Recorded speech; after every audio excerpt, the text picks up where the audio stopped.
Good evening, everybody, and welcome to the first season wrap-up of the winter meetings. I am your host, Seven. Craig, unfortunately, had a family emergency and will not be with us tonight. We support him and can't wait to see him next season. I'll share some well wishes from him tonight as the night goes on as well that he shared with me. Stefan should be joining us in a minute. I think he's running a few minutes late. But as we get started tonight, I do want to give a special thank you and shout out to our sponsor, Gunslinger Soap. Gunslinger Soap is handmade soaps and beard products made without all the junk to pamper your skin. You can go to their website right now, gunslingersoap.com, and sign up to get 15% off of your first order and always free shipping over $30. That's gunslingersoap.com. Definitely check them out.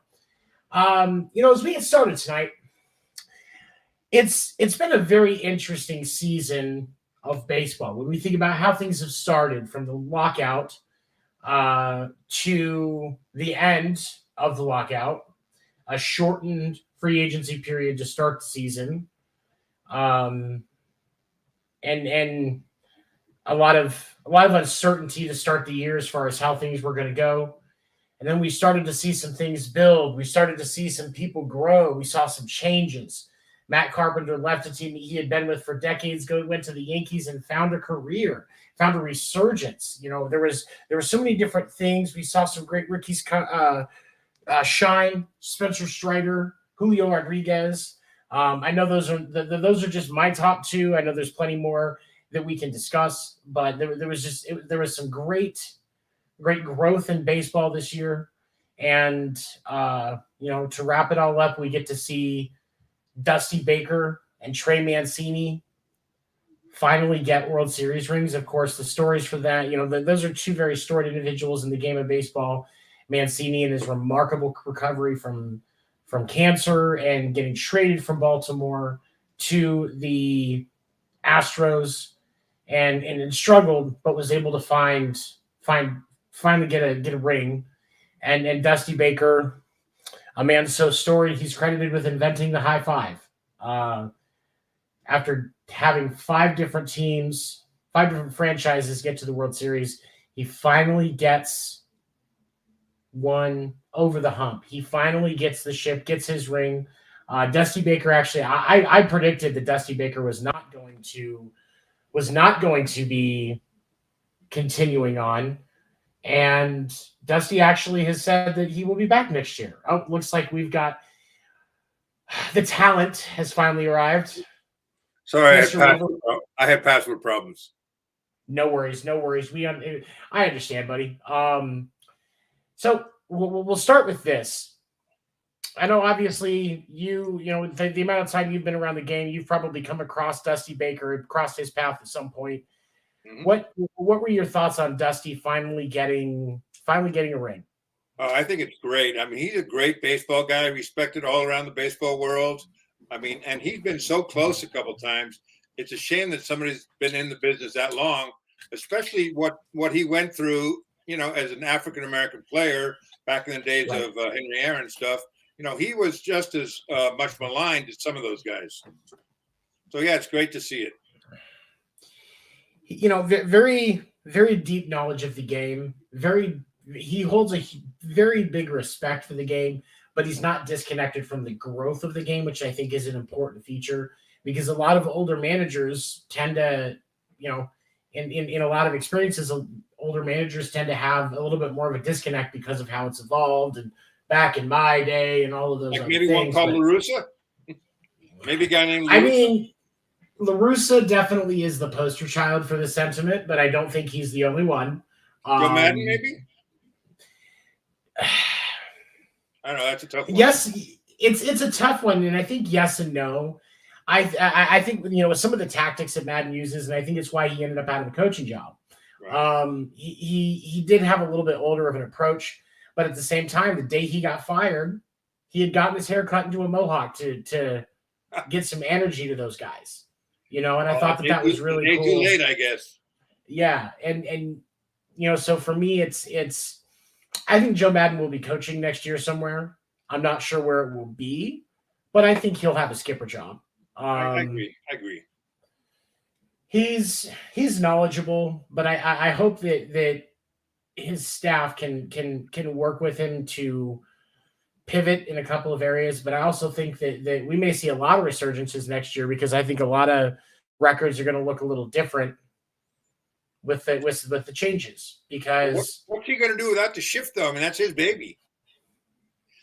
That's the thing, and I think that's going to be one of the impacts that we see. You know, we've talked about left-handed hitters are going to have a huge boost next year. You know, and I think that's great for them. You know, maybe we see Joey Gallo bat above the Joey Gallo line next season. I don't think taking the shift away will get rid of any of his strikeouts. I think you need to put the ball into play to take advantage of that. Well, but that's the thing is and you are right about that. But strikeouts notwithstanding, when he does make contact, he is one of those that took a big professional hit, if you will, numbers wise, because of the shift. Guys like Joey Gallo, I think, have some of the most to gain from the removal of the shift, because now they don't have to learn to hit a different direction. They can just get away with being a one-trick pony. I know that I understand why the league is banning the shift. I understand the purpose of it, why they're doing it. They're a business. It's an entertainment.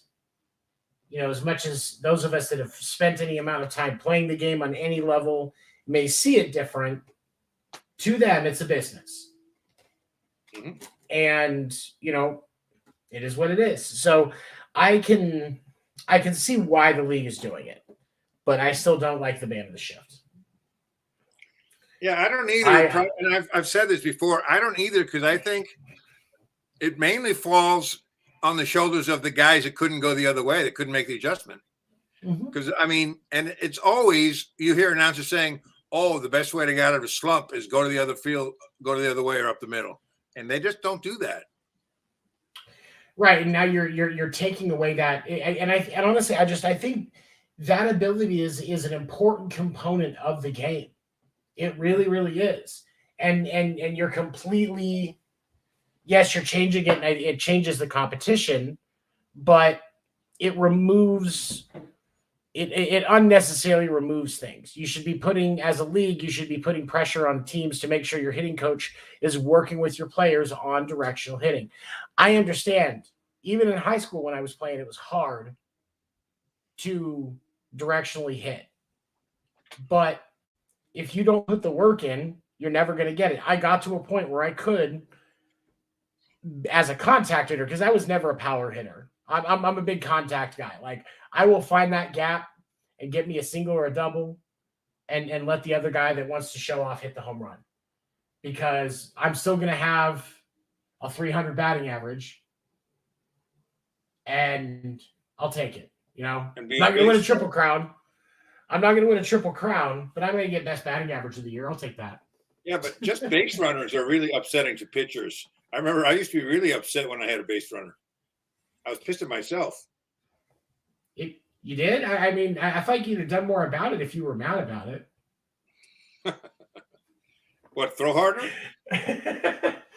What was it? What was it? Greg Maddox used to say, you know, a lot of guys, when they got into a jam, they would throw harder. I just tried to locate better.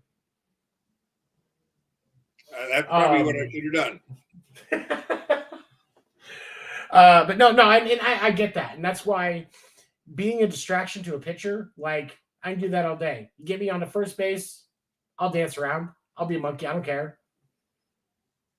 You know, I'll sneak over to second when he's not looking. There's one time in high school, I legitimately stole a base walking because he was just so distracted. And I'd taken a large lead. They weren't really paying attention. Then all of a sudden, he's just looking forward, looking at the signals, and I just kind of just start walking. And he goes to look back at first. Walking lead turned into a walking stolen base. Excellent.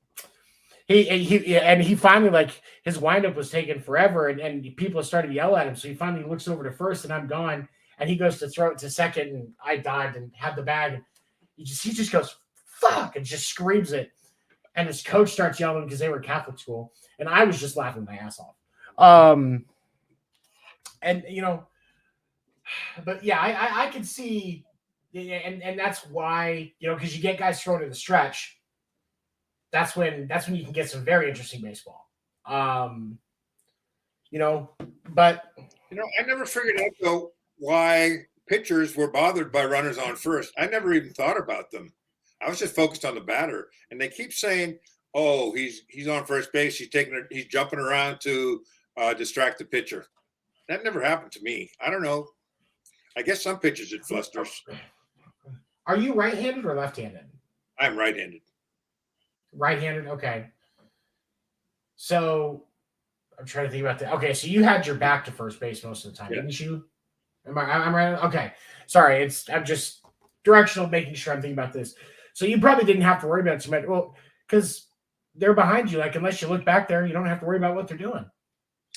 Plus, I had a pretty high leg kick. So what I did to hold runners on, I just improved my move. So I had a pretty quick move. Oh. I mean, that's the best way to prevent stolen bases. And I hated the slide step because that slows down your arm. But yeah, I just had really quick. I just worked on my feet, made them really quick so they could spin around. That's, and I think that's just something that you kind of just pick up over time, isn't it? You kind of just, the repetitions of it, you get faster. Did you make any other changes as far as what you were doing in your motion? I did. For people watching, what most pitchers do now, I noticed when they go to first, is they bring their arm down and then they go to first. What I did, my first movement, even before I moved my feet, was bringing it up to my ear like a catcher and then throwing it. It saves you like a second. So it was just. I don't know why more guys don't do that. It's an interesting. Yeah, you just go to your ear. Question. Go to your ear like you're going to go, and then just right over. No, that's an interesting take, and I think it's just so many of these guys now are so. If you go to your ear, you can do that even before you buckle your knee, because it's so fast, and the umpires won't see it. Now, is it possible with some of that there's so many pitchers? Because I know pitchers are creatures of habit. That routine, that motion that you go through with each pitch is important to getting it right. Is it possible that so many of these guys just don't have the flexibility of that in the way that they handle their routine? Or is it more just I don't know, not very hard just to go like that. Yeah, I mean, that's turn your body and you're facing first. And that makes sense to me. But I'm just the world's okayest podcast host, and you're a future Hall of Fame pitcher. So what do I know?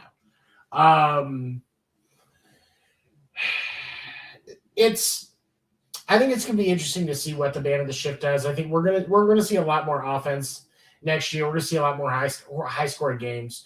We're not going to see a lot of 1-0, 2-1 type games anymore, because that contact and getting balls into play, that's, more offense. I think we're going to see more pitches thrown in games starting next year. I think the average amount of pitches thrown per game, whatever that is, I would say it's going to be 5 to 10% higher next year, I would think. Because you're going to have a lot more offense. Right.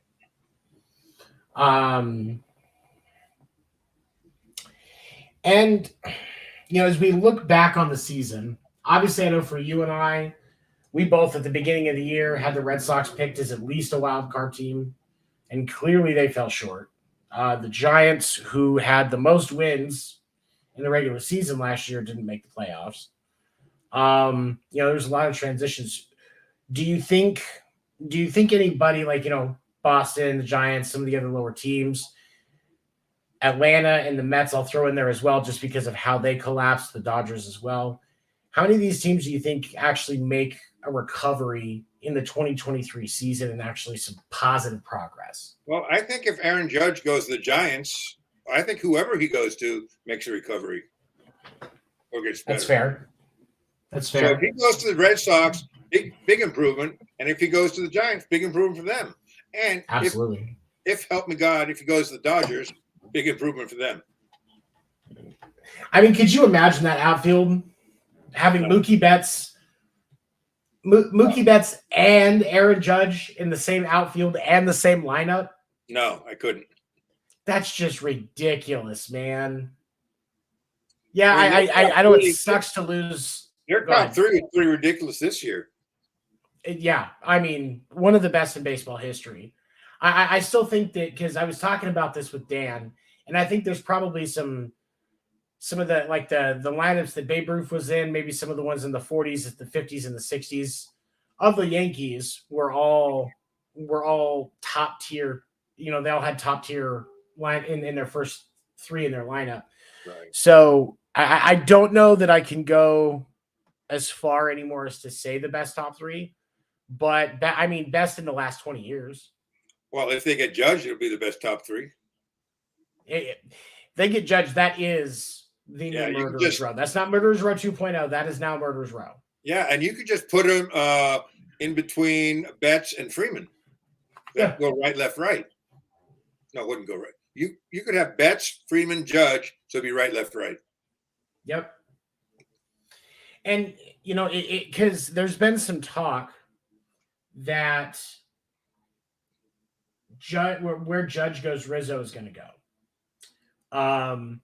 And I think that's a smart play for any team to grab both of them, because Rizzo protects Judge in the lineup.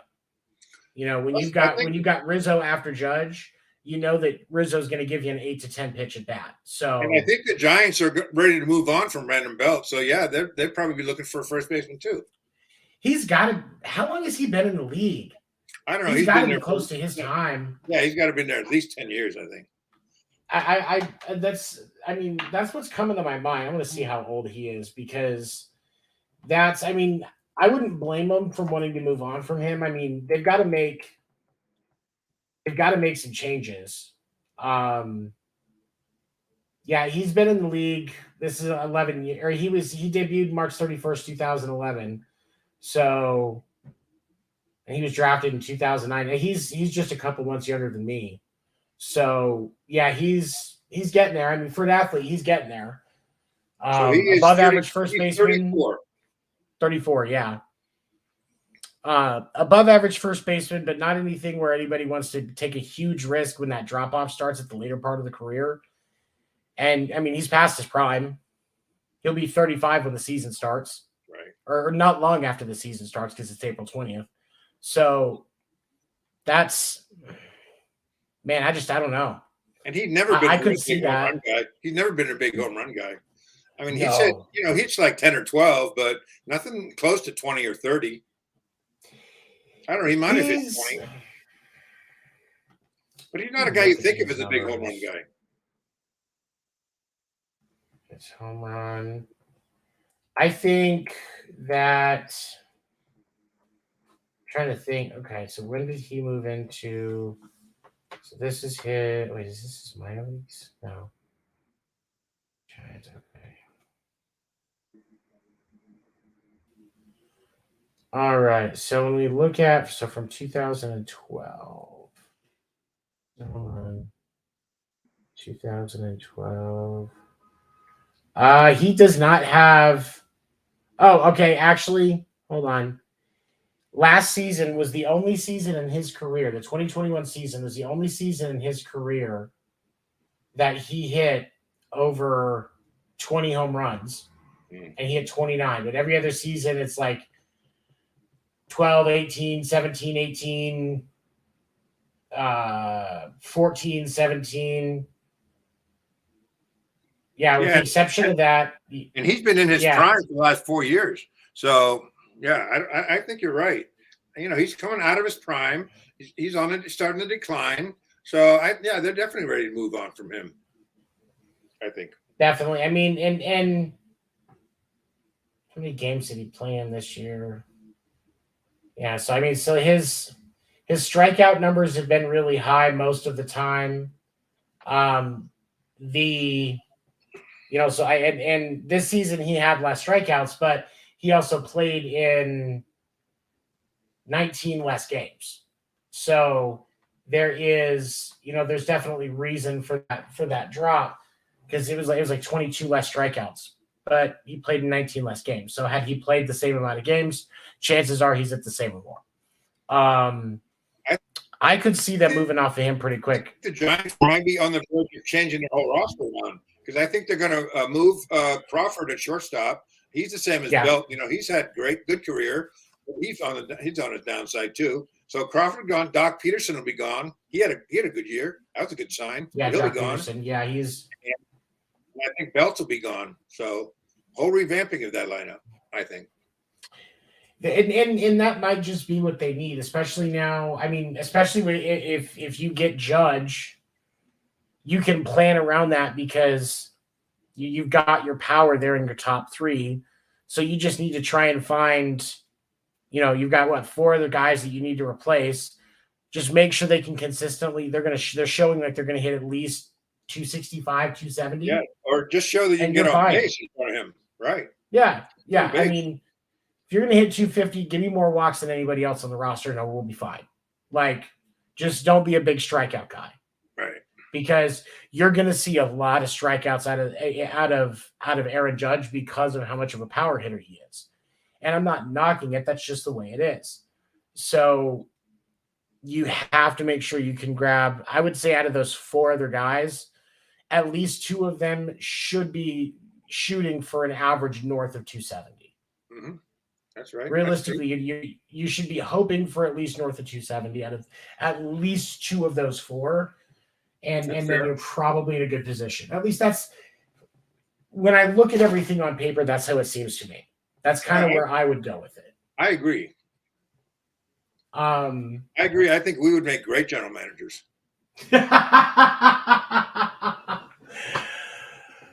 I'm gonna call Brett Veach, GM of the Kansas City Chiefs, and I'm just gonna see, all right, okay, how can I adapt what you do to baseball? And I'm just gonna figure it out, because Brett Veach is a miracle worker in Kansas City. So, you know what? Don't fix what ain't broken. Right. All right. So as we look towards next season, we'll start with the Sox. We need to get an actual full season out of Chris Sale. Like, give me 1 full season, bro. Outside of that, what else do you think we need to look towards for next year? Definitely our bullpen, I think. That was a huge.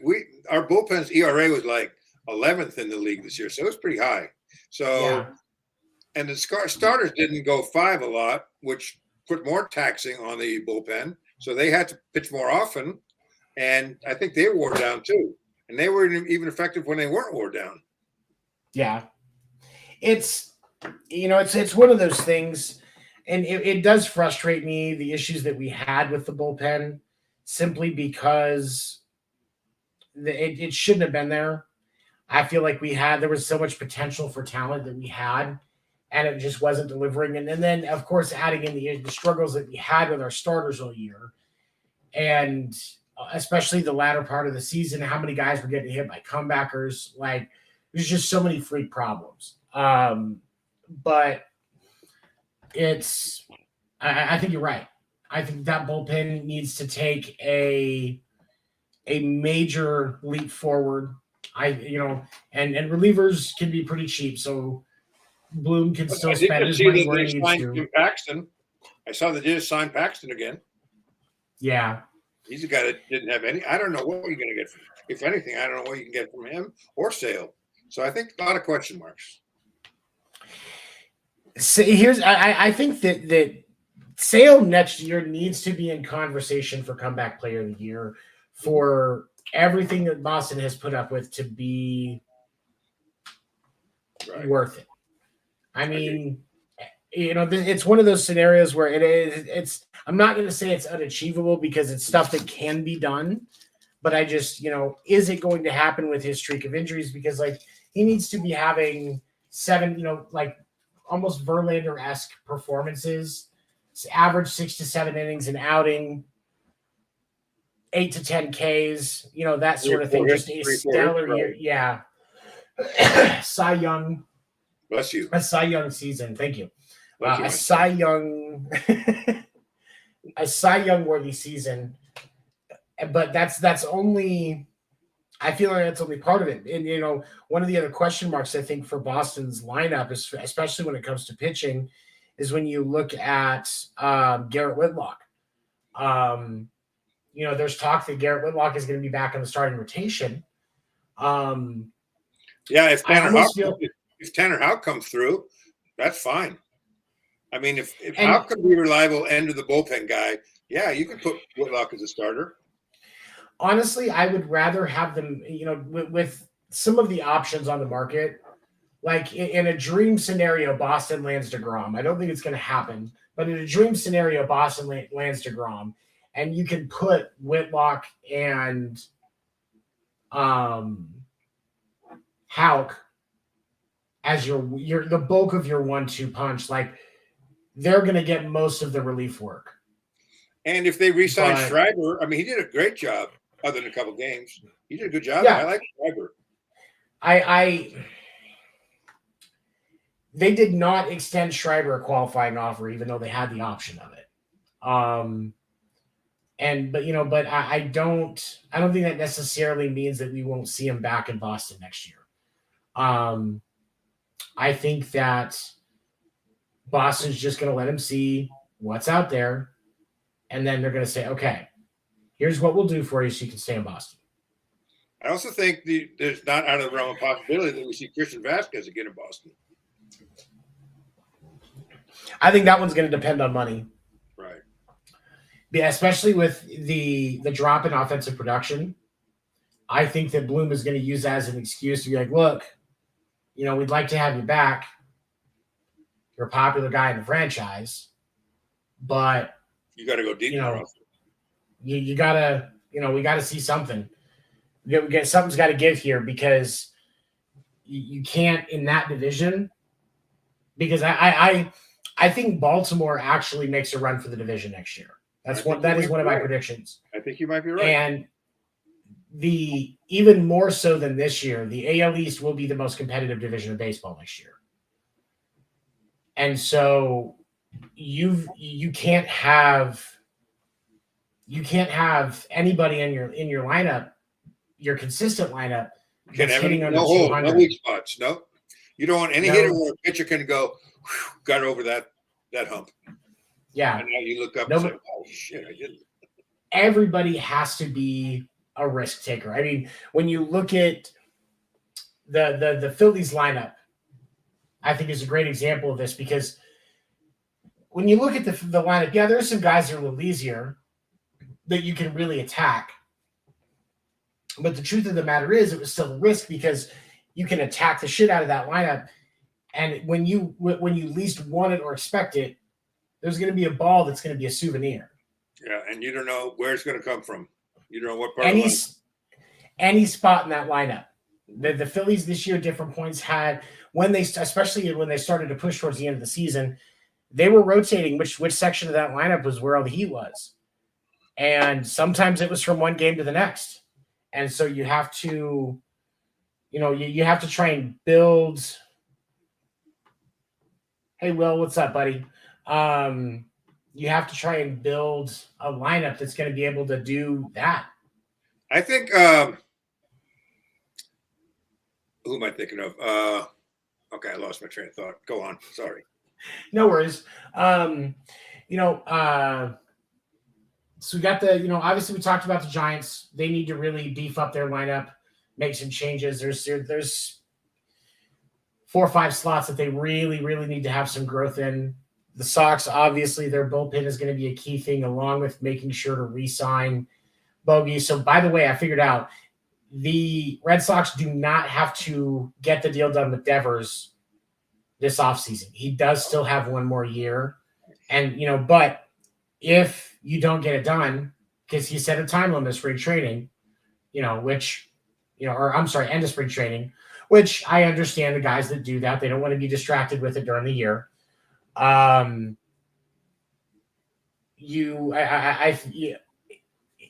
Technically you can try to fight with him in free agency, but Boston fans are going to be very unhappy if they lose another homegrown guy in a similar fashion to what happened with Mookie. Yeah, I agree. You know what I mean? I think the situation is basically interesting because I don't know if they're going to re-sign Hosmer, but he opted. Actually, it was an opt-in. It was an opt-in. It was the expectation was he was going to opt out, but he ended up opting in. I think he likes Boston. he does. It's a great organization, so I don't blame him. And they could use him to mentor Cassis. And he is a 250, somebody that can hit north of 250 on a relatively consistent basis. So you can use him in that DH slot every once in a while. Rotate him and Cassis so Cassis can get work up to the workload of being in the pro league. Plus, he can also mentor Dahlbeck. He's still around. Yeah. Bobby Dahlbeck needs to shit or get off the pot. Right. It's hard for me to say that because I know that I was one of his biggest fans in the postseason last year and the start of this year. And I love the ceiling that Bobby Dahlbeck has. But you can't stand on the ground. He did, especially. He just looked lost a couple times. And you can't do that as a pro.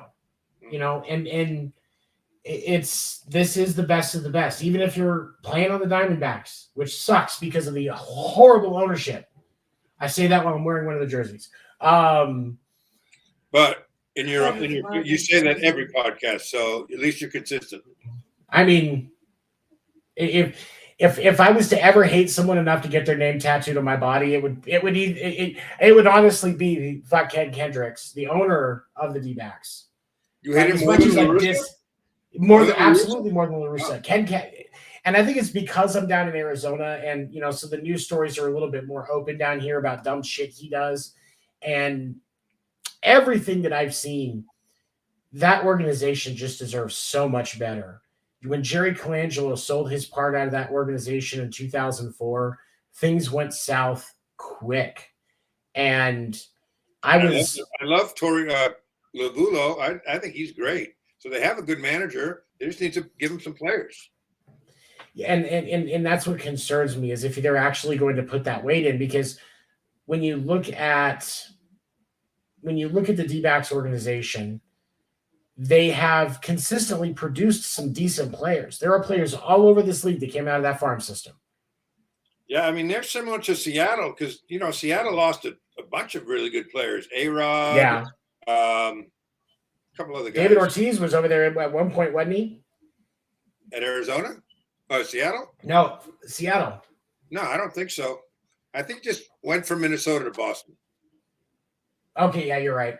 But, yeah, so Seattle, A-Rod, Ken Griffey Jr., they had some great players that they lost. But, yeah, Arizona too. And that's the thing is there are consistently guys in that organization that have talent. Amber is a huge fan of the Diamondbacks, and we go to games, and I support her.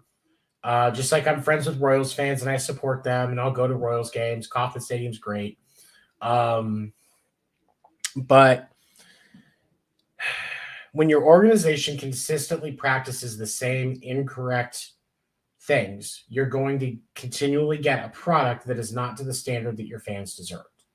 Yeah, it's like the definition of insanity. You keep doing the same thing over and over. Eventually, it baffles me how content owners, like the ownership of the A's and the ownership of the D-backs and some of these other teams are so content with mediocre teams. Because, hey, it's a profit. Right. Yeah. You realize how much more money you could make if you were being as aggressive as the Mets or the Yankees or typically Boston, the Dodgers, these teams that have these top payrolls, they also sell out almost every game. Yeah. You notice how you don't. Once in a while, they win the World Series. You notice how, like what happened in the A's stadium with that picture circulating of what was apparently a young man getting orally satisfied by his girlfriend because it was so empty at the game. Right. You are never going to see something like that in New York, in Boston, in the Dodgers organization in LA, the Mets. You're not going to see it at these organizations because they create a product. They'd at least go into the restroom. Yeah, I mean, at least they would need to find like a family restroom or something they can sneak into. Hey, no judgments there. Who amongst us hasn't banged their partner in a family restroom? We all do. But wow. No, but it's the ownership should be held accountable, and I feel like that should be a stipulation of being a professional sports team owner. So I'm not even saying just baseball at this point. Basketball and then the NFL and, even professional hockey and soccer. Yeah, you got to listen to your fans. It's not just I'm not saying listen to the fans because fans as a whole are stupid. Right. But if you should be working diligently to create a quality enough product that your stadium isn't consistently only at 10 to 20% occupancy on a game night. Right. Unless a big team is in town. Like, I can tell you that the fullest I've ever seen a D-backs game was when the Dodgers were in town. And that's the fullest I've ever seen an A's game is when the Red Sox or Yankees are in town. Exactly. It shouldn't be like that. You have NFL teams, the Cardinals protect the nest. And then all these NFL teams that are trying to pack their stadiums with fans of their team so that the away team fans don't have the opportunity. Right. And the A's are just like, why are you even coming to the game? The A's are doing things to push away season ticket holders. And I understand now with the way that the city of Oakland has been, it looks like they're going to be moving to Las Vegas. But what does that matter? You should be still trying to put out a quality product so that when government leadership for the area isn't wanting to provide the necessary resources to help with the stadium and you move, the cities that you're vying for want your product. LA just wants a baseball. That's your job. That's your livelihood. So you better do it. Vegas just wants a baseball team. They honestly, I can tell you that if Joe Madden announced tomorrow morning that he was selling it to an owner that had already started the process of getting the team moved to Las Vegas and getting the stadium built and stuff like that, and the A's are still going to be stuck in Oakland, Vegas wouldn't care. It's a team. They just want a team because they are a tourist trap destination. And they want people to want to come in and watch their team in an away game because they're spending money in the hotels, they're gambling in the casino, all those extra out-of-state tourist tax dollars that they get. That's their strategy as a city. So they don't care who it is. They just want a team. Right.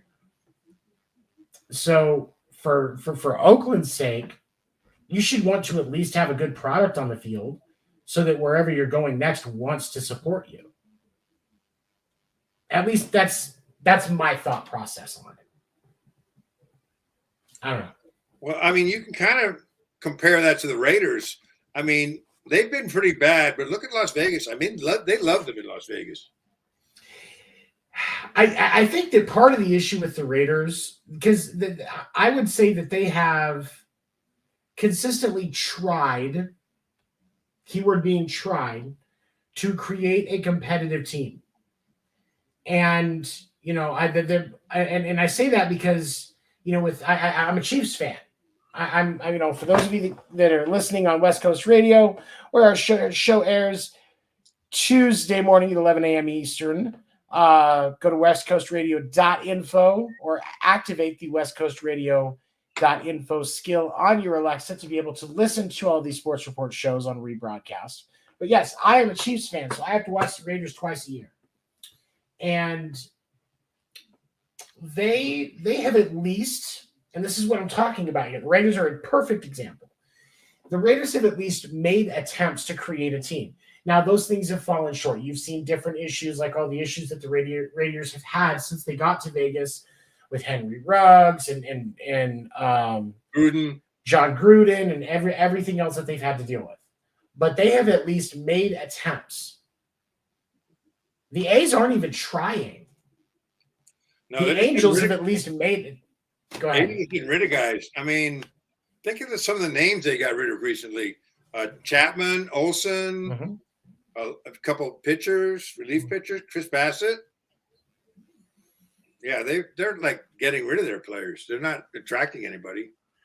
And I don't understand why you would want to do that, because when I think about this from a player perspective, if I'm a free agent, like, hey, this team is moving to Las Vegas. Okay, well, it's still the same shitty ownership. So the fact that they're going to be the same shitty ownership in Las Vegas doesn't mean anything to me. You know what's strange to me, though, is that Billy Beane puts up with it. Yeah, and I don't get it either. I mean, he's a real baseball guy, so yeah, I don't get it. The product that we should be getting out of those bottom tier teams that we aren't getting, this is an entertainment industry. As baseball fans, we expect to be entertained. We're not always going to like everything because our team's going to lose. And things aren't scripted the way we want them. But there should always be an entertaining product on the field.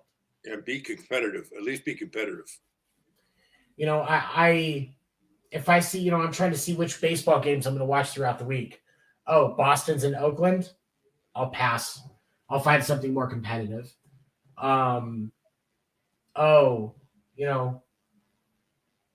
Yankees are down in Arizona playing the Diamondbacks. I'll pass. Give me quality product to watch. Because otherwise what's the point? And I think that's what's killing baseball. Legitimately. You can ban the shift, you can add the universal DH, you can steal rules from the Savannah Bananas and have the pitchers throwing fireballs and the batters hitting with baseball bats that are lit on fire. And while that would be pretty amazing, don't get me wrong, if you're not making the choices to be actually competitive, you're wasting people's time. It's like, when we think about Carlos Mencia, the stand-up comedian that was accused of stealing a whole bunch of jokes from George Lopez and several others, okay? Yes, plagiarism is a crime. But more so is you have taken the product and the expectation that a person has, and you completely destroy what it should be by not doing it the right way. Carlos really hurts like the little kids, like the first graders. I mean, they live and breathe for that sports team. Yeah, exactly. Totally disillusion them. I mean, you can lose those guys for the rest of their lives not watching the game because of their experiences as youth. I'm a Suns fan for basketball. Not just because I was born in Arizona, but when I first noticed basketball, I was, 3, 4, 5 years old. This is the early 90s. You got guys like Charles Barkley on that roster. The Suns were a competitive team, in the mid to late 90s, you end up seeing guys like Jason Kidd and Steve Nash tearing up the court for that team. And so even though, yeah, exactly, you see these guys tearing up the court. So even though the Suns are not a championship team, they are a competitive team. And that's why it's always great to go to a Suns game. Mm-hmm. Kansas City went 50 years without a Super Bowl. But it was in the late 90s that Arrowhead Stadium got its fame when John Elway was complaining to the refs because the fans were too loud. Because Kansas City created a consistent product that you could enjoy. I remember because as a kid, I was a huge Raider fan, and those Raider-Chiefs matchups were amazing. I mean, they hated each other. That rivalry was fantastic, especially the 80s and 90s. Oh, my goodness. It was – and I think that's what – and that's the thing is we come across these things in these periods where that product is so electrifying. When we think about Yankees Red Sox today, you and I both know the Yankees Red Sox today is not nearly as interesting as it was in the 90s or the 80s or even before my time. It's not as much today. It's actually for Boston. There's actually a bigger piece with the Blue Jays, and I think the Yankees are the same way as well. And I think that's the Blue Jays' growth. That's Toronto's growth. Great for that organization. But when you think about the rivalry, the rivalry between Boston and the Yankees is more of a media thing at this point. There's not really any toughness there between those organizations. Right. I mean, there's some, but it's not nearly as much as it used to be. But you think about Toronto, you think about Tampa Bay, you think about the Orioles. There's a whole lot more energy there, I feel like now. But that's because the level of those teams' product elevated. Even the Orioles at the end of the season, we were ripping their asses apart through the early part of the season. The Orioles almost made it to the playoffs. Yep. They at least are trying to put a good product on the field. And so I will respect the organization when they do that. Now, this was kind of a turn for the Orioles organization because in years past they hadn't done that. But I like that they're finally making a push. I like to see it. I want to see more of it. I tell people every year, I love our division being so competitive. It makes for really good baseball. Well, you know what really helped the Orioles is when they got rid of Mancini. Chris Davis. Oh, yeah, that was another one.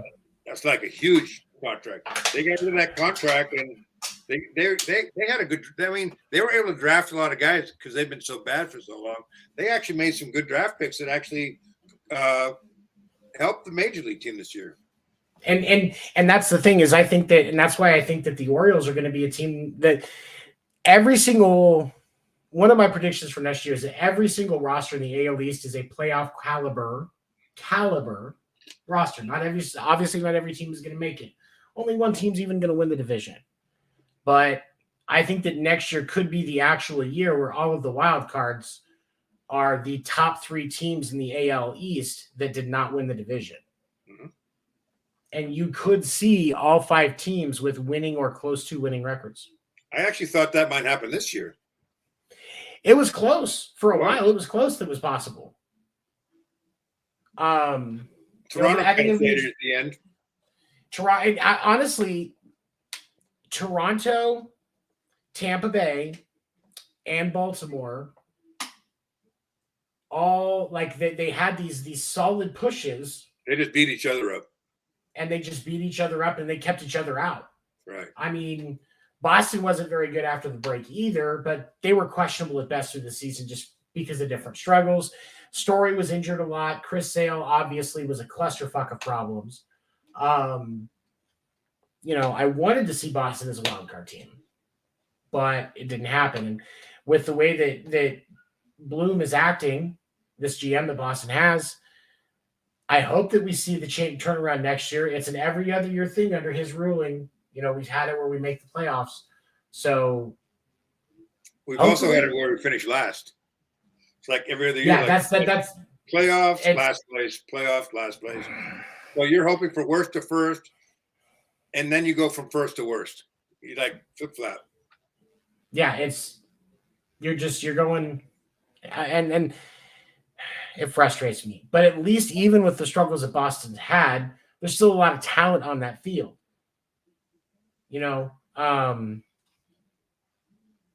Teams that are making that effort by getting talent on the field are far worth more of our time as fans than teams that clearly aren't even trying, like the A's, like the D-backs. The Pirates have been flirting with that title for a little while, but I think they're another team that's going to be a shocker next year because they've got a lot of great young talent coming up. And it's only going to get better for them because they've been putting a lot of weight in their farm system. And I think that I think in the next 2 or 3 years, we're going to see a Pirates team that's playoff capable. That'd be nice. I love seeing these teams that, have been dynasties in the past, fail so much right now. Oakland's one of them, and Pittsburgh another one. I mean, they both had great World Series teams for a while.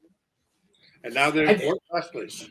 And I think that's one of the things that a lot of modern fans forget is in the 80s and the 70s, Oakland was a force to be reckoned with. Oh yeah, didn't they win 3 straight World Series? They went to 3 straight. I think it did. It was it 3 straight that they won. I know they went to 3 straight. I think it was 72, 73, and 74. Yeah, you know what? You're right. Yeah, I was thinking of the 80s, but yeah, because when La Russa was coaching him, they had when La Russa was coaching him in the 80s, they had a couple more runs out of that. I think it was they went to 3 and he got at least 1 out of it, if not 2. Well, I know they went to 89 and lost to the Giants. Yeah, and and Eckersley, who's a Boston fan favorite, made a lot of noise for Oakland in the mid 80s. He's in their Ring of Honor, if I remember correctly. I think you're right. Which shows a lot about the A's organization, as they couldn't even get somebody that's in their Ring of Honor with broadcasting capabilities to come broadcast for him. Right. He was with the A's for longer. He's in their Ring of Honor. Doesn't do very much with the organization at all. Did he go into the Hall of Fame as an A or as a Red Sox or as a Cub? He played for a lot of teams. I got to think either the Red Sox or the A's. It had to have been either the Red Sox or the A's. As a Red Sox, and then I think at one point he was the only pitcher to have 100 wins as a starter and 100 saves as a reliever. He is. That's how dominant he was.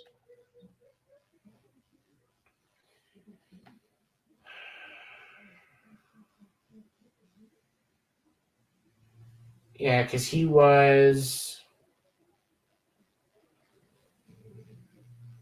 Yeah, because through the early and the basically the prime of his career, he was in. Well, I know he was in Cleveland for a while, and he was a Cub for a while. Yeah. Okay. So he started in Cleveland, played for Boston for what was that 2, 3, 4, 5, 6 years. So he played for 6 years in Boston, and then went to the Cubs for 2 years, and then to the A's for another, looks like 8, Cardinals for a couple, and then finished with Boston in '98. I would say if he went with longest time, it would have to have been the A's. I guess, yeah, 8 years. Yeah, definitely.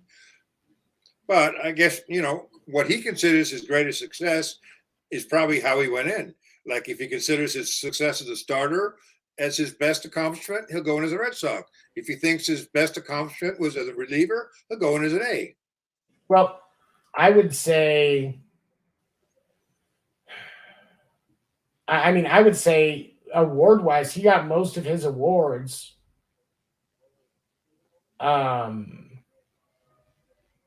with the A's, because he had four or 5 All-Star selections, top, one of the top vote getters in Cy Young, even though he didn't win one, or he did win one in '91, but he was in top voting for Cy Young multiple times while he was with Oakland. A lot of votes for, high number of votes for MVP. He was like 5th or 6th, and won MVP the year he won the Cy Young in '92, both with Oakland. So he had to have gone in as Oakland.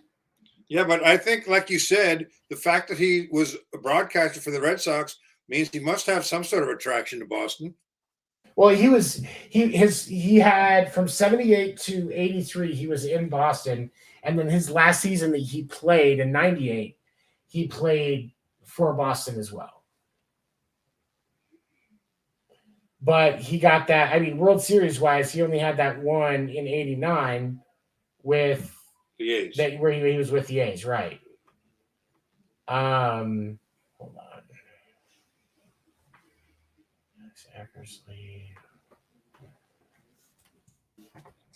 I remember because we had the same agent. I remember a story he told me that Dennis Eckersley, and he's admittedly was an alcoholic as a younger player. He saw a video of himself at his daughter's 4-year-old birthday party, and he was so disgusted with himself, he quit right then and there.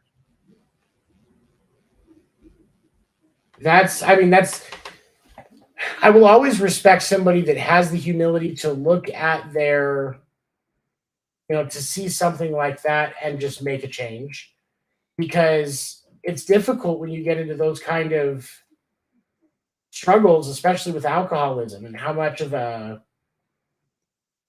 and there's so much drinking in professional sports. I mean, it's all about alcohol. I mean, you look at the advertisers, the sponsors, it's all alcohol, beer, liquor, you name it, it's there. It's gambling. Yep. It is. I'm thinking he may not have taken a team, because I've seen he may have been one of those ones that went without a team. But his numbers retired with the A's. He's in the Boston Red Sox Hall of Fame. He's in the A's Hall of Fame. He's in the real Hall of Fame, isn't he? Yeah, he is. Yeah, he's a member of the Hall of Fame, but I don't think he went in with a team. But I'm seeing some stuff where it looks like he may have. No, there's no way he just went to. Yeah, I don't think he went in with a team.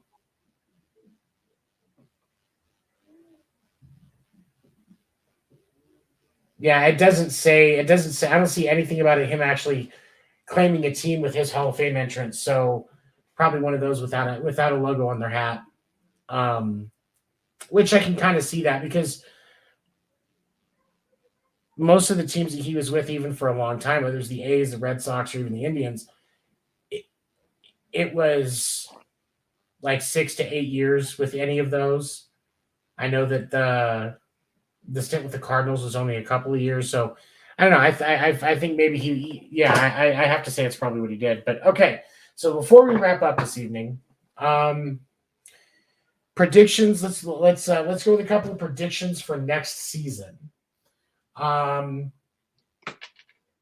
What team, just based on available information right now, who do you think makes the biggest turnaround for next season? Maybe Milwaukee. I think it's a good possibility. They've been building a lot of good. They've been really building their roster, and I think that's Toronto too. I think Toronto, I think, could make some big changes. I think that it's either going to be Pittsburgh or Baltimore that makes the biggest turnaround. But just because both of those teams have so much young talent coming up, it's only a matter of time. Well, the Orioles already made a turnaround. Yeah, they and I think that's going to make a difference for them too, because they gained a lot of momentum ending the season, which some people think it doesn't matter, but that's going to be what those guys are riding on when they go into training camp. And a lot of their young guys who got a taste of the big leagues, that makes a big difference. It does. It's a confidence booster for those guys as they start this off. It's like, okay, we can just keep this going. We already know how to do it right. And so I think it's good for them. And which team do you think falls the most next year? Well, I'm going to go with my heart and say the Yankees. I I think they're going to lose Judge. If they lose Judge and Rizzo, definitely. Yeah. It's honestly, I think that's pretty fair. Especially with that list that we talked about last week of all of the Yankees that went to free agency. Right. That's insane. 10 players. Every single one of those players is going to get great offers from other teams, except for maybe Chapman. But there's going to be a lot of talent that has the potential to not be in that team. Now, in the unlikely scenario where they re-sign all 10 of them, then it's that maybe not. But I don't think it's going to happen. So I would actually take Chapman. I would take Chapman. You would? Yeah, I would. I think he's got something left. I mean, he still throws 99. Just doesn't know where it's going right now. Okay, so what do you put him as a 1-inning bullpen guy? You've got 20 pitches to get through this. Mm-hmm. I could see that. Maybe, yeah. I mean, he'll have some pressure, but not like it was in New York. Yeah, I think people forget how big of a pressure it is to play in Boston or in New York. And I'm not just talking about the Yankees. Playing for the Mets is hell too, because those are still New York sports fans. So yeah, I think if he gets into a quieter environment, I think we definitely see him take off. Maybe a good piece to support a roster like the Pirates or the Orioles that are going to be looking for a veteran presence to help keep these young guys calm. Not a bad take. Is he a free agent? Yeah. Oh, okay. Yeah, he's free agent. He opted out. Well, somebody's going to sign him. And I think New York was done with him anyway, just because of his location issues. I think they were done. That's why he wasn't going to be on the postseason roster, even without all that drama that happened. I don't think it was going to happen. Someone's going to take him because 100-mile-an-hour arms are very rare. Yeah, but without accuracy, what's the point? Although in 5 years, I don't think 100-mile-an-hour arms are going to be very rare anymore. I think it'll be. I think you're right about that. Standard, yeah. Yeah, I think you're. It's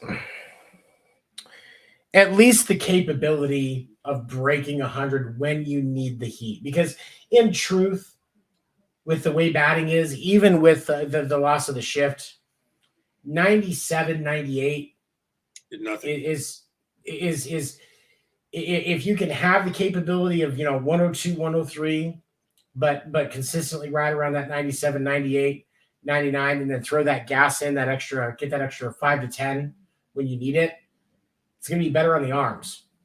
Because like I said, we're going to see more pitches next year. Well, yeah, we saw that with Framber Valdez. I mean, he was throwing 97, 98. And, yeah, it was effortless. So, yeah, more and more guys are going to be throwing that hard, I think. But I think it'll be good for the game. It will be. But the fastball is still the easiest pitch to hit. Yeah. Honestly, I think we're going to see the traditional fastball see a lot less usage. We'll see the two-seamer just because it has a break to it. But just your regular old-school four-seam, I could see that pitch. Like, it will stay. I don't think it's going anywhere, but I think the usage rate for the four-seam is going to decrease in the game over the next 5 years. Although I'm not sure because that high fastball, so many guys can't handle that. I mean, that seems like the thing last year. Everyone going high fastball because they just can't catch up to that. Well, and yeah, that's why I think it'll stick around.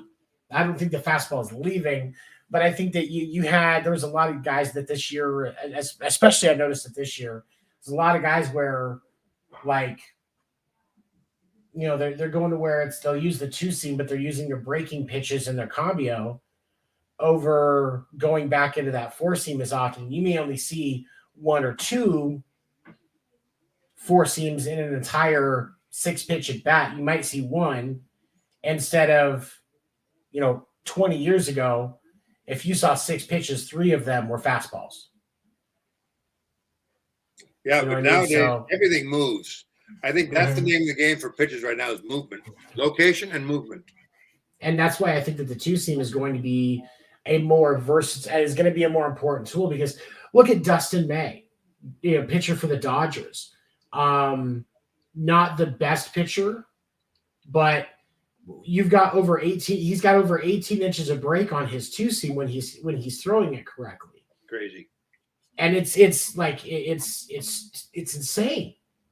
So, and I think that guys like him that can do that and have more of a a deliberate and controllable break with how they throw their two seam and their breaking pitches. Those are going to be the most valuable pitchers because you can freeze a lot more batters that way. Plus nowadays you see a lot of pitchers, their best pitches are changeup. You never used to see that. And the changeup is really something that's exploded in the last 10 years. Yeah, definitely. And because the changeup used to be that one that you throw outside just to kind of reset, But you know who I think brought it back was Pedro, because he had such an incredible changeup. I think you're right.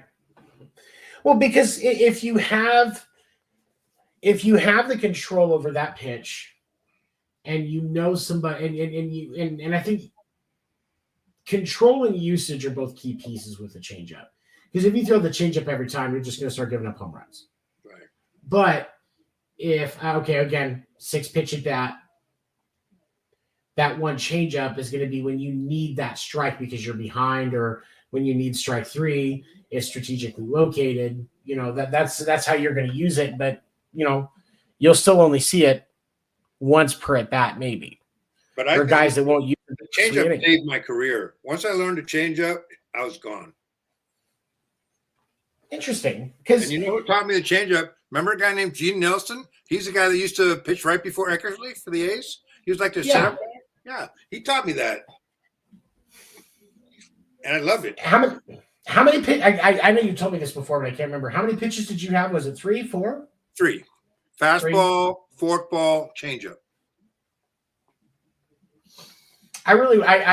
The reason that I became a catcher is because I couldn't get accurate with a curveball. I couldn't hit a curveball. That's why I didn't stay a hitter. But I really that was one of those pitches that I just that was a mark for me. Is I was actually once I got a throwing motion down for pitching, I was okay. I was starting to get heat there. It was just workout, repetition, stuff like that. It comes with time. But I couldn't do shit with a curveball.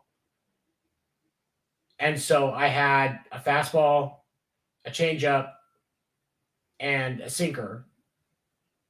But I could not get a curve to go right to save my life. I couldn't get a slider to work right.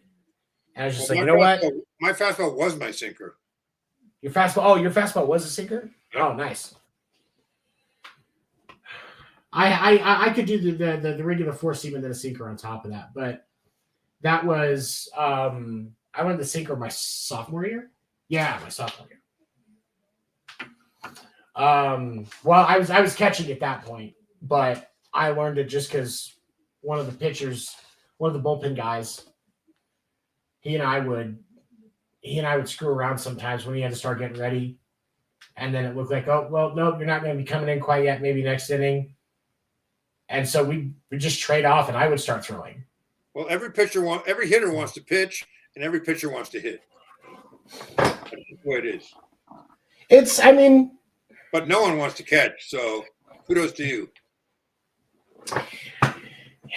It's hard on the knees. It really is. I have horrible knees now. For your parents watching, or your kids are looking at getting into the game, if they're looking at getting a catcher, make sure they have the right pads. And make sure they're icing every night without question. I think that new method of catching with one knee on the ground might be better for your knees. It is, but the problem is it delays your pop, and it's harder to, because one of the advantages of the traditional catcher stance is when you're popping up, basically all you're doing is sliding your feet into position so that you can throw the ball.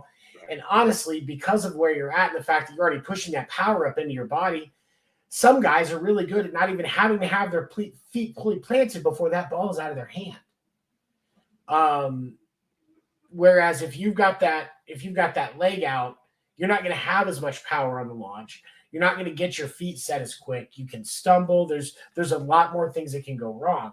And that's why I prefer the traditional method. But Christian Vasquez, decent at catching base stealers, did all right. But a lot of catchers are on the one knee now. But when you look at it like guys like Yachty, Mike Piazza, some of the best to ever sit behind the plate, they were as good as what they did because in part of their ability to keep any runner from moving. Right. Even in the latest parts of his career, you were hard pressed to find somebody that was able to actually successfully steal a base when it wasn't a tag and it was coming, and the throw was going to be coming from Yachty. And that's so helpful to pitchers knowing that the runner's not even going to go because he's scared of being thrown out. Exactly. And or that like you saw, there's that situation in spring training. I think it was last season. No, it was this season where there was a rookie, and I want to say it was a Pirates rookie that was trying to screw around and was adamant that he was going to steal. And Yachty taught that young kid a lesson. It was like, doesn't matter how young you are, I'm still going to get you. And I think one of the things that just makes him great is he'd be like, all right. You know, other players see that, and they go with that. They're afraid to run on him. He's definitely one of those who's like, go ahead. You know what? I bet as a parent, he's like, look, don't do the dumb shit you're about to do. And they're like, we're going to do it. And he's like, okay, you're going to learn. And then when they do the dumb shit, they're like, bet you aren't going to do that again now, aren't you? Okay, so for those of you that are watching and listening, free agency has begun, and so we will be working as a team to keep things updated on the Winter Meetings Facebook page with news as we find out about it. Most of that does come from me, but that's just because I'm the one that has time to do it because I work from home. Don't tell my boss, except he's probably watching, but that part doesn't count. No, during the off season, as news comes out, we will be making posts and different things. I may make some short videos once time gets to the point where I can. We will probably do an episode or two after the actual winter meetings take place to discuss things that change, rule changes, stuff like that, and what else comes out from that. There will be posts on our Facebook page when we are going to do that. Also, you will still be able to catch me every Monday night at 10 Eastern with the Sports Report, where I will be updating baseball news each week. But as far as the Winter Meetings podcast is concerned, we will be back full time. I would expect probably middle of February. Probably celebrate the start of season 2 with my birthday, if I'm open for that. I might be sick that day, though. Might be the next week, but we'll see what happens. The Irish flu? The Irish flu? Yeah, because true story. I'll close with a story. So I go to a karaoke bar sometimes on Friday, Saturday nights. I'm not a heavy drinker. I'm one of those where you give me a 20-ounce pitcher with a basic Bud Light, Budweiser, Miller Lite, whatever. I'll nurse that pitcher all night long because I'll have big drinks of water, and I'll just be down in the water because I typically don't even finish it because I'm the one driving. So I usually have just, about 12 ounces, and that's it over the entire night. Well, you're lucky. Because I'm fortunate enough because of the environment that I grew up in. The only thing I don't have self-control with is Dr. Pepper. I'm very fortunate in that fact. The house that I grew up in, drugs and alcohol were a big problem. So, and it wasn't just about issues in the house, it was the family, the environment as a whole. So I learned the importance of moderation and knowing when to say no. Very, very young.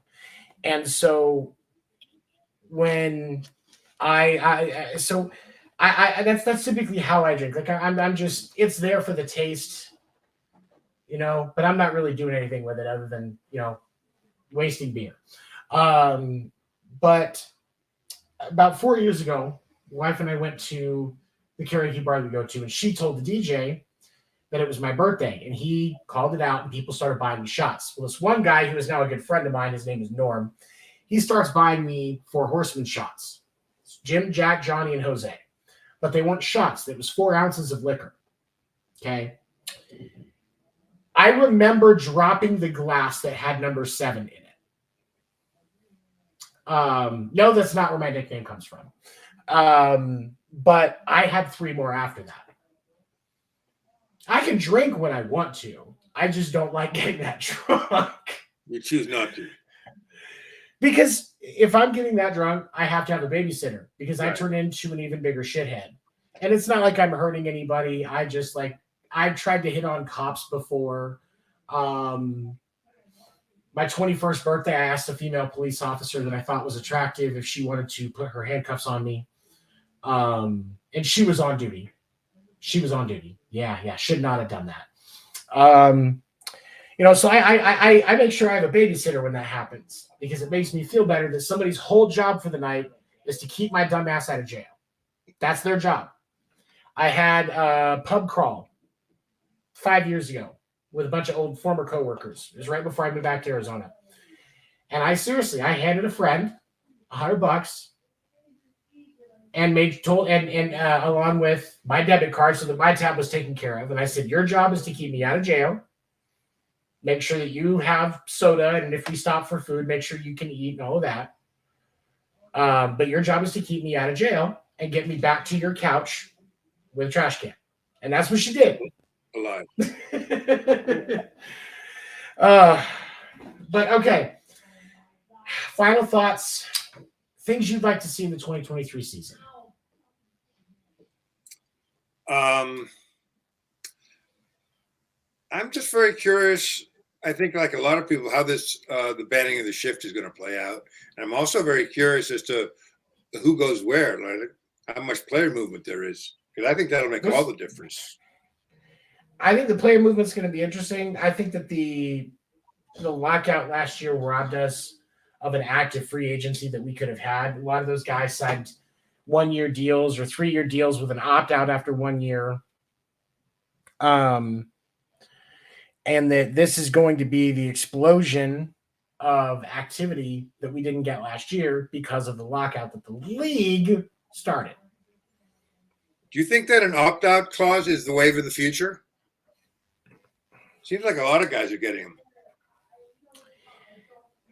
Yeah, I think it is. But I'm surprised that the team opt-out isn't placed earlier. Right. Because like we see a lot of these guys, like if it's I don't think. Go ahead. No, I just think. Go ahead. I was going to say I feel like in a 4-year, we'll say a 5-year deal, usually after year 3 the player has an opt-out, and then the last year the team has an opt-out. I would say it should at least be, the team has the opt-out after year 3 and the player after year 4 can opt out and then go from there. But I like it because I think it does put some pressure on the team to actively work to keep the player happy. Because there's situations right now, there's guys, if they had opt-outs, they would be gone. Mike Trout and Shohei would not be on the Angels if they had opt-outs. Guaranteed.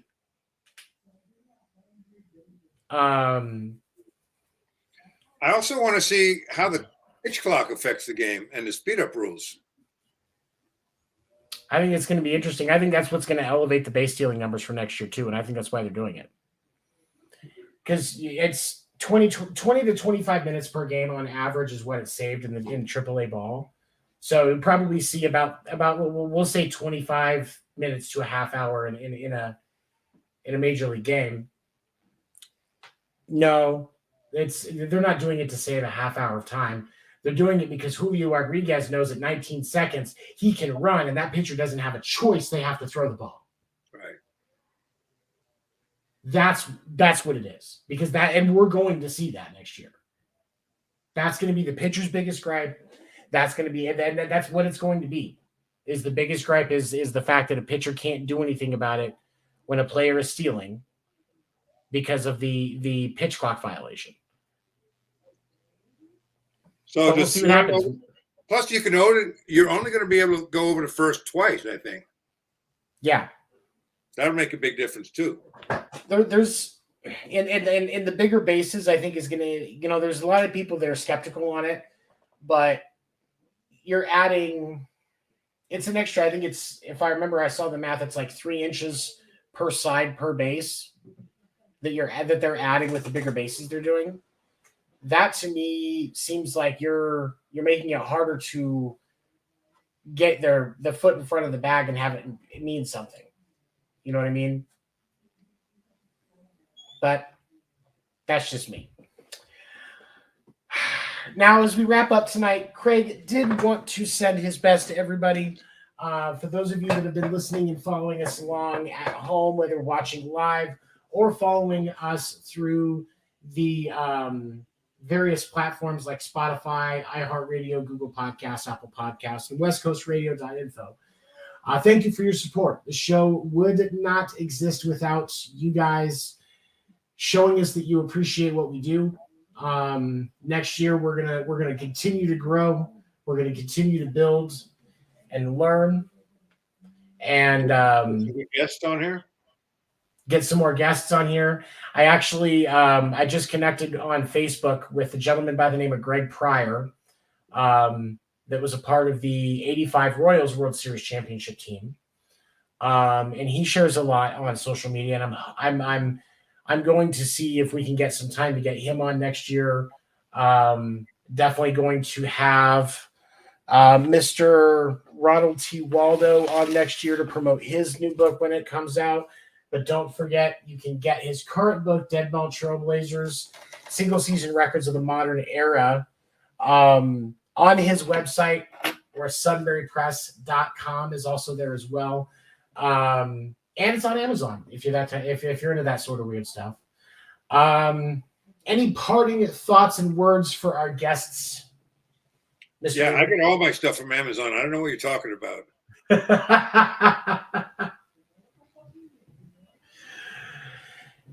It really is just so useful. I'm very excited about next year. I think it could be a good year for baseball. Well, this year was a good year, but I think next year will. This season went better than I expected. I expected things to be a lot more difficult. I expected Manfred to be a bigger pain in the ass than he was. He was actually a lot quieter than I expected, and I think that was probably the right move after how things went with the lockout. But we'll see what happens. I think that there's a lot of potential, and I think that's what the great thing about a new season of sports for your favorite team always brings about, is because until that season starts, you actually have hope. You're in first place. You're in first place. You don't have a losing record. You're undefeated. So for myself, my friend Stefan Wever, and our amazing co-host, Craig Newton, thank you all for your support for this season as we wrap the first season of the Winter Meetings podcast. We will see you next season. Like I said, mid-February is what we're shooting for. Like and follow our Facebook page for more information. Please give it a share as well. Show your friends and family that you support us so that they can come and check us out as well. All of our past episodes are available on Spotify and iHeartRadio, as well as Google Podcasts and Apple Podcasts. This episode will be available by Monday, or I would say by Tuesday morning at the latest. And then 11 a.m. Tuesday morning, 11 a.m. Eastern Tuesday morning. Don't forget, you can catch the rebroadcast of this show on West Coast Radio. Go to westcoastradio.info or ask your Alexa speaker to add the westcoastradio.info skill. We appreciate you here at the Winter Meetings podcast. We will see you next season. Right, and have a great night. Thank you. Take care. Thanks, Seven. Thank you. Put the kids to bed, put on your shades, and crack open a cold one during Sports Report After Dark with Seven and Dan the Dick Warner. You can catch After Dark Thursday nights at 10 p.m. Eastern on youtube.com/the Sports Report podcast, and again Saturday nights at 11 p.m. Eastern on West Coast Radio. We believe that athletes are people too, and Skip Bayless is one of the lizard people. Don't miss Sports Report After Dark. Wrap up your Monday with some laughs. Make sure to join Will, Seven, Dan the Dick Warner, and Josie as they dive into the hottest topics of the week across sports, including baseball, basketball, and the NFL. You can catch the episode live Monday nights at 10 p.m. Eastern on youtube.com/the Sports Report podcast, or Wednesdays at 11 a.m. Eastern on West Coast Radio. Don't miss the Sports Report podcast. Don't miss Fight Night. Don't miss Fight Night.